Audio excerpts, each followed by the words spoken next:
Agustus 1945. Hari itu menandai kemerdekaan bangsa Indonesia dari penjajah. Diperlukan perjuangan panjang dalam mencapai proklamasi kemerdekaan Republik Indonesia.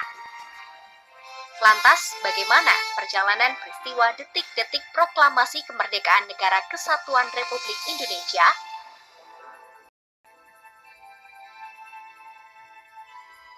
Setelah kembali ke Jakarta dari Rengas Dengklok pada 16 Agustus 1945, Soekarno dan Hatta bergegas menuju ke rumah perwira Jepang Laksmana Tadashi Maeda.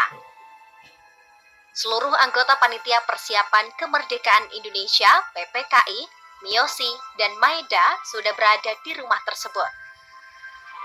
Sementara di luar, para pemuda sudah menunggu-nunggu hasil dari perundingan mereka.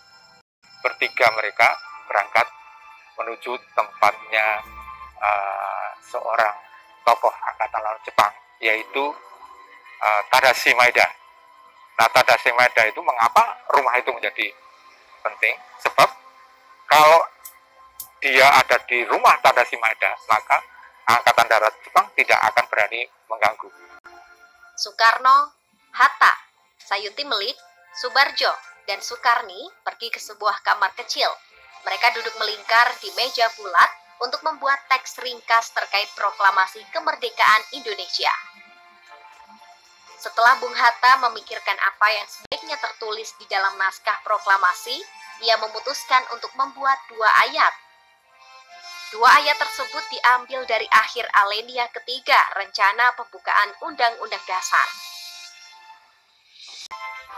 Pada tanggal 17 Agustus 1945, pukul 4.30 waktu Indonesia Barat, konsep naskah proklamasi selesai disusun. Soekarno, Hatta, dan ketiga tokoh lainnya menyetujui isi naskah yang dibuat oleh Hatta dan ditulis tangan oleh Soekarno. Kemudian mereka berlima pergi ke ruang tengah untuk bertemu dengan seluruh anggota PPKI. Soekarno membuka pertemuan dengan membacakan rumusan teks proklamasi dan meminta persetujuan semua orang yang ada di ruangan. Teks itu dibuat di rumahnya Tadashi Maeda, ditulis oleh Soekarno, ya. Kemudian di situ hadir beberapa orang, ya. Kemudian diminta untuk tanda tangan. Silahkan itu teks yang pertama itu di situ wakil-wakil bangsa Indonesia ada 30 orang, tapi ternyata orang-orang termasuk pemuda itu nggak berani tanda tangan. Lalu berlangsung terus sampai Soekarno itu tim itu persiapan itu diambil mesin ketik oleh sekretaris dari Maeda.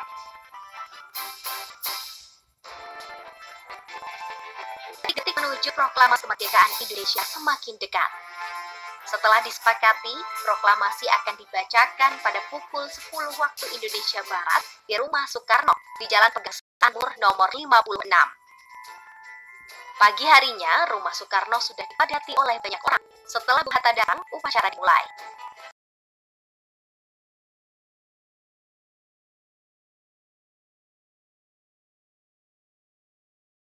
Di Pegasanmur, nah, di rumah Soekarno dengan persiapan yang sangat minim karena tiang bendera terpaksa diambilkan dari rumahnya Soekarno, besinya itu. Kemudian ada sound system yang sebetulnya tidak terekam, itu untuk kemerdekaan itu tidak terekam. Ya, kalau sekarang itu ada pidato itu sudah dibuat beberapa tahun kemudian, di tahun kira-kira tahun 50 itu direkam Soekarno. Dia mengatakan, kami bangsa Indonesia dengan ini menyatakan kemerdekaan Indonesia. Pada awalnya, Surastri Karma Trimurti atau SK Trimurti diminta untuk mengibarkan bendera, namun dirinya menolak. Menurutnya, pengibaran bendera sebaiknya dilakukan oleh seorang prajurit. Akhirnya ditunjuklah Sodanko Latif Hendraningrat, seorang prajurit peta yang dibantu oleh S. Suhut. Sementara itu, bendera merah putih dijahit oleh Fatmawati, istri Soekarno. Upacara berlangsung syahdu dan para hadirin spontan menyanyikan Indonesia Raya ketika bendera dikibarkan. Satu momen yang paling penting dari proklamasi itu adalah satu pesan Soekarno dalam teks itu adalah kami bangsa Indonesia. Ini penting sekali. Karena apa? Dengan adanya kalimat itu berarti kami bukan lagi bangsa jajah.